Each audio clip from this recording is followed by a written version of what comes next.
It's one thing to make a pronouncement in a moment of inspiration about what you intend to manifest in your life or what kind of a person you intend to become. It's quite another to make a commitment to holding that vision regardless of what difficulties or obstacles may surface. Holding the vision involves an unwillingness to compromise what you're visualizing for yourself.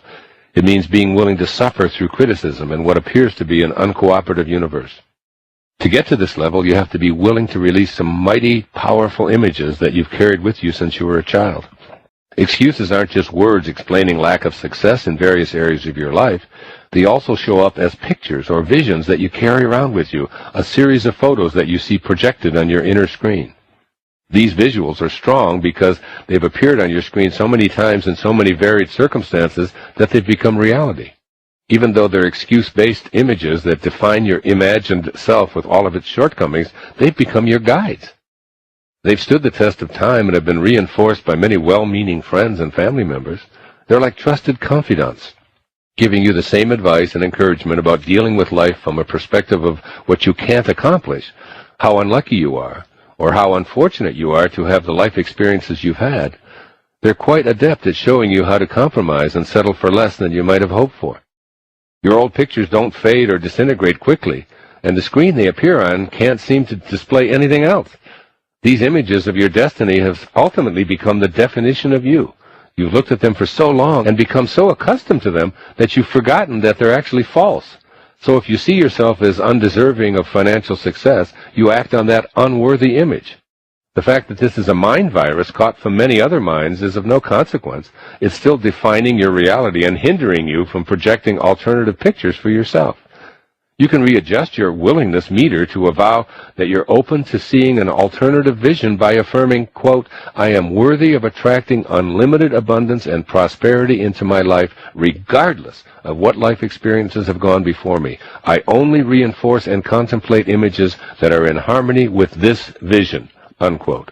After all, it's your inner screen, and it's yours alone. No one from your past has exclusive rights to what plays on your screen, and you can display whatever you deem appropriate and can delete anything you choose. Even if you're not convinced that you can hold, change, or make something happen that has never happened before, are you in fact willing to hold a new vision? If your response isn't a wholehearted yes, see if there's an old picture on your inner screen. If so, allow it to disintegrate as you watch. Eventually, you'll be willing to hold the vision of yourself as smart, energetic, and deserving of the best that life has to offer. When this happens, you'll be a vibrational match to the source of all, and this new receptivity will become your excuses-begone way of life. As the Bible warns, where there is no vision, the people perish. Proverbs 29:18.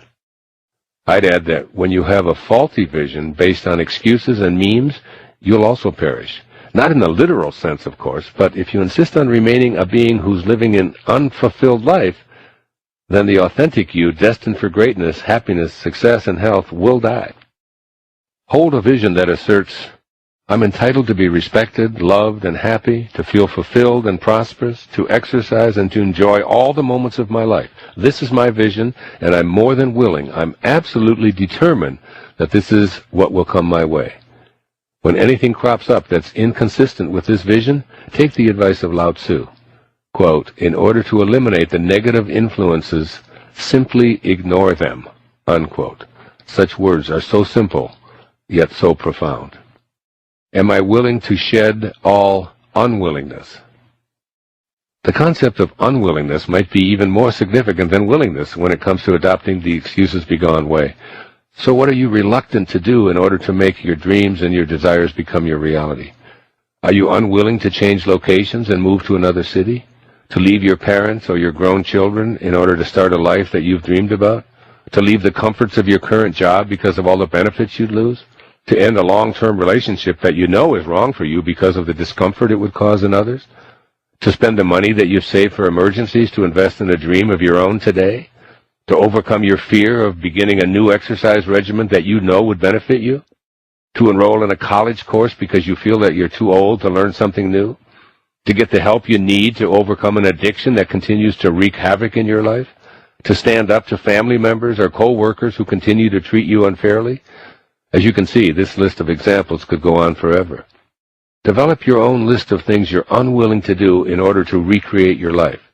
Then find a big eraser and rub out those excuses on your list. After adding the header, all the things I'm unwilling to do in order to live the life that I intend to live, the life I signed up for even before I came into this body in this world, keep this smudged and perhaps tattered sheet of paper in a prominent place. Use it as your reminder to erase the concept of unwillingness from your consciousness.